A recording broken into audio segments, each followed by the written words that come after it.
Bagamat makailang beses nang binigyang linaw nina Alger Abrenica at AJ Raval ang pagkakaroon nila ng anak, hindi pa din matapos-tapos ang katanungan ukol rito. Paano nga ba nagsimula ang isyong ito? At bakit parating nabubuhay ang issue na may anak na silang dalawa? The Philippine Showbiz List presents detalye sa pagtanggi nina Alger Abrenica at AJ Raval na may anak na sila. The pregnancy rumor. Kasabay na napaulat ng pagkakamabutihan nina Alger at AJ noon ay ang pagputok ng espekulasyong pagdadalang tao naman ni AJ. Nag-ugat ang usaping ito nang lumabas sa column ni Aster Amoyo noong June 2022 kung saan iniulat niya ang pagbubuntis ni AJ na dahilan kung bakit pinalitan ito sa pagbibida sana sa second remake ng iconic movie na Scorpio Nights. April 2022 nang maiulat ang pag-back out ni AJ sa naturang pelikula sa dahilang nais niyang mag-focus sa pag-aaral. Kaugnay ng pang-iintriga sa kanya upang patunayan na wala itong katotohanan, agad na naglabas si AJ ng larawan sa kanyang Instagram na nagpapakitang wala itong baby bump at flat ang tiyan. Ganun pa man, sa kabila ng mga pagtanggi ni AJ, hindi binawi ni Aster ang mga isinulat niya at pinaninindigang isang mapagkakatiwalaang tao ang source ng kanyang scoop news. Mas lalo pang uminit ang usaping ito na tila ba totoo dahil sa kumpirmasyon naman ni Christy Fermin sa kanyang YouTube show na Showbiz Now na noong July 2022.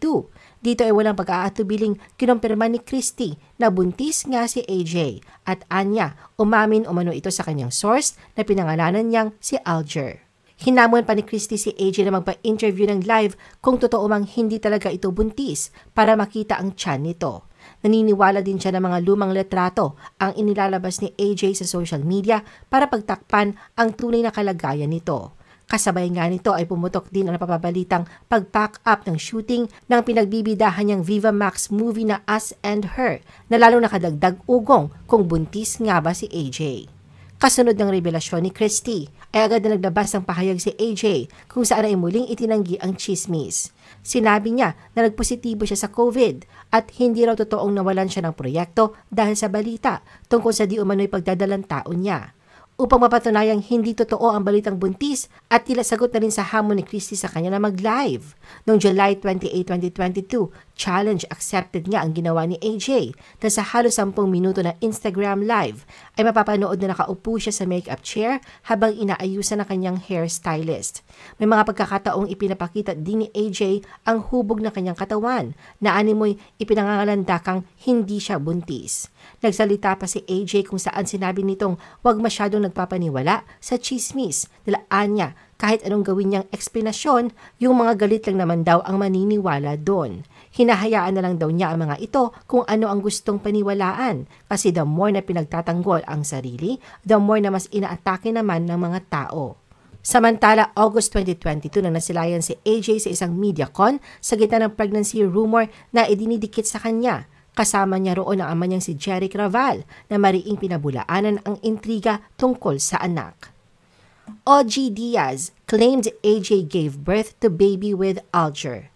Wala pa ngang nailalabas na matibay na pruweba sa pagdadalang tao ni AJ na paulat naman ang pagsilang niya sa pangalan nila ni Alger. Noong October 2022 sa Zoom media conference sa kanyang pelikula ay hindi dumalo si AJ. Wala rin siya sa special screening nito at hindi rin aktibo sa social media kaya marami ang nagtataka sa kanyang pananahimik na may kinalaman nga ito sa kanyang pagbubuntis. Lalo pa nga nagpaliyab ang usaping ito nang ilahad ni OG Diaz sa kanyang YouTube channel na totoong nanganak na si AJ. Ayon umano sa source ni OG, nagsilang si AJ noong November 18 o 19, 2022 sa isang payak na hospital sa Pasig. Noong dumating daw doon si AJ, nakatakip raw ang mukha pero hindi daw doon sa delivery room nagluwal ito at ni-room in lang na ibig sabihin kung saan siyang room, doon na lang ginawa ang delivery. Dagdag pa ni OG, nandun lang daw sa labas si Alger habang nakasakay sa sasakyan madaling araw noong 19th ng Nobyembre. Natiyak daw ng source na si Alger ang nasaksihan matapos magtanggal ng face mask ang aktor. Bagamat nakatakip daw ang mukha ni AJ, nakuha naman daw siyang i-identify dahil sa kanyang tattoo sa dibdib. Matapos daw makapanganak ni AJ, ay kaagad na itong inilabas ng ospital. Ang ginamit pangaraw na apelido ni AJ sa ospital ay Alvarez, na apelido sa pagkadalaga ng kanyang ina. Sa tanong naman na bakit walang nakitang baby bump noon sa kanya, baka naman daw maliit lamang magbuntis si AJ o baka raw kailangan lamang itago ang mga bagay na ito dahil sa may mga proyekto o endorsement pa itong gagawin na ayaw niyang masira. Sa huli, sinabi ni OG na mahirap maniwala agad sa usaping ito pero anya, alam niya na balang araw lalabas din si AJ para klaruhin ang lahat ng ito. Kung totoo mang nanganak siya at ipaliwanag ang dahilan kung bakit kailangan niyang itago. Sa gitna ng issue noong November 26, 2022, tinapos ni AJ ang kanyang social media sabbatical na nag-post siya sa kanyang Instagram ng Happy Holidays photo para sa mga supporter at followers niya. Tila sinadya din niyang i-post ito para siguro pabulaanan ang ibinalita ni OG na nanganak na siya dahil nga walang pagbabago sa katawan niya. December 2022, muling nasilayan ng publiko si AJ matapos mapabalitang nanganak na umano ito sa anak nila ni Alger. Pero tikom pa rin ang bibig ng dalawa ukol dito. AJ and Alger confirmed relationship. Marami ang mga nagpatotoong nanganak si AJ pero mahirap itong mapatunayan kung mismong amay katawan ang tumatanggi o hindi umaamin. Ganun pa man sa kabila ng pagtanggi niyang ito, isang tanong naman ang nabigyan ng kasagutan. Katunayan katulad ng balitang pagkakaroon nila ng anak, matagal ding pinag-usapan kung ano nga ba ang totoong estado ng relasyon ni na AJ at Alger. Kasabay ng selebrasyon ng Araw ng Mga Puso noong February 2023, tuluyan ang kinumpirma ng dalawa ang kanilang relasyon sa pamamagitan ng magkahiwalay na Instagram post. AJ addressed rumored pregnancy. Kasunod ng kumpirmasyon sa kanilang relasyon, hindi pa din mamamatay-matay ang isyong nabuntis si AJ at ang itinuturong ama ay si Alger. Kaya naman sa kanyang Facebook Live noong August 2023, nilinaw ni AJ na wala itong katotohanan. Casual niyang binanggit na wala siyang anak at sapat na ang mga usapin tungkol sa kanyang pagiging buntis at sa mga baby issues. Hindi daw siya nagkaroon ng pagkakataon na magsalita at ipagtanggol ang sarili niya, kaya sa kanyang live stream lang siya makapagbigay ng pahayag. Ipinaliwanag din ni AJ na umiiwas siya sa social media dahil sa dami ng bashers o mga taong nang babash sa kanya mula na magkaroon siya ng issue kasama si Alger. Busy din daw siya sa iba't ibang bagay tulad ng pag-aaral, paglipat ng bahay at iba pa. Nawalan din siya ng gana sa social media dahil hindi ito maganda para sa kanya. Nang panahong yon, kailangan niya magpahinga at mag-heal. Sa huli, umapila si AJ na kung batikusin man siya ay wag naman daw yung below the belt comments.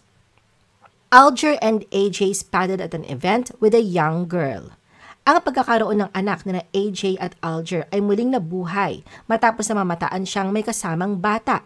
Sa Facebook reel nitong nakaraang Hunyo, nag-upload ang isang content creator ng video kung saan magkasamang dumalo sa isang event ang dalawa sa Subic, Zambales. Grand opening ito ng isang aesthetics company kung saan pareho silang endorsers. Mas naging kapansin-pansin ang video dahil kasama ni na Alger at AJ na naglalakad ng isang batang babae na naka-face mask. Nakahawak sa kamay ni AJ ang bata. Katulad ng inaasahan, maraming netizens ang nagtatanong kung sino ang batang babaeng kasama ni na Alger at AJ. May ilang nagsabing anak daw nila ito. May nagsasabi namang anak daw ito ni AJ sa dating karelasyon nito.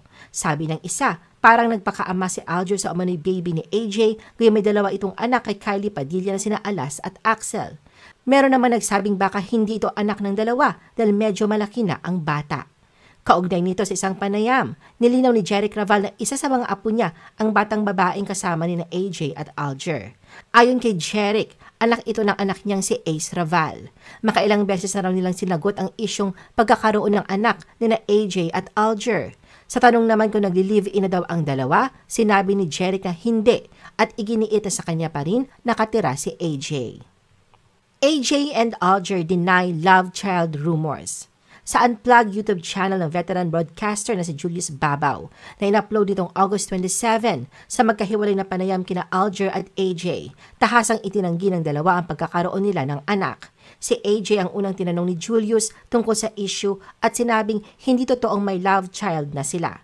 Ani AJ, sanay na siyang nababalitang buntis dahil noon daw kasagsagan na pagputok na magkarelasyon sila ni Alger, yearly naman daw siyang nai-issueng nagdadalang tao. Siguro kung mabubuntis man siya ngayon at maging nanay, magalit man daw yung maraming tao, hindi niya raw ito itatago dahil magiging masaya siya para sa magiging baby. Sa tanong tungkol sa kanyang reaksyon sa mga haka-hakang nawala siya noon sa sirkulasyon dahil sa pagbubuntis niya, sinabi ni AJ na hindi niya masyadong pinagtuunan ng pansin ang issue. Nag-focus daw siya sa self-improvement at masaya siya dahil kahit papaano ay nakabalik siya sa pag-aaral. Ang pagtatapos ng high school noong July 2023 sa pamamagitan ng Alternative Learning System sa San Fernando, Pampanga ang tinutukoy ni AJ na isa sa mga pangarap niyang natupad na nagpatindi sa kanyang hangaring gamitin ang pagiging artista para makapagbigay ng magandang ehemplo sa mga tao. Samantala, walang pag-aalinlangang sinagot naman ni Alger nang wala po ang diretsahang tanong sa kanya ni Julius tungkol sa pagkakaroon nila ni AJ ng inililihim na anak. Pinuri ni Alger ang buong suporta na ipinakikita sa kanya ni AJ. Samantala, ibinahagi nilang dalawa na bahagi ng kanilang plano bilang magkapareha ang pagtatayo ng sarili nilang pamilya. Ngunit binigyang diin nila na ang kanilang pangunahing focus sa ngayon ay ang kanilang mga karera at ang dalawang anak ni Alger kay Kylie Padilla.